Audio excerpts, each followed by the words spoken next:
கிறிஸ்துவின் இனிய நாமத்திற்கு மகிமை உண்டாவதாக. இந்த நாட்களிலே கூட ஒரு வேத பகுதி வாசிப்போம். ஆதியாகமம் புஸ்தகம் 1ஆம் அதிகாரம் 27வது வசனம். தேவன் தமது சாயலாக மனுஷனை சிருஷ்டித்தார், அவனை தேவ சாயலாகவே சிருஷ்டித்தார், ஆணும் பெண்ணுமாக அவர்களை சிருஷ்டித்தார். இந்த இடத்துல தேவன் மனிதனை தெய்வம்தான் உருவாக்கினார் என்று ஆணித்தனமாக தேவன் சொல்லுகிறதை பார்க்க முடிகிறது.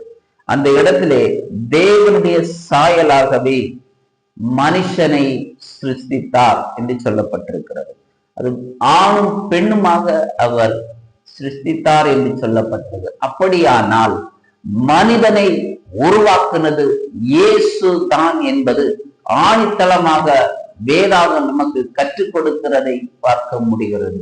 மனுஷனை தேவன்தான் உருவாக்க முடியும். ஒரு பிள்ளையை கருவிலே உருவாக்குவதற்கு தேவனால் மாத்திரம்தான் முடியும், தவிர வேற ஒன்றாலே உருவாக்க முடியாது. அதை புரிந்து கொள்ள வேண்டும். உலகத்திலே அநேக காரியங்களை சொல்லிக் கொண்டிருக்கிறார்கள்.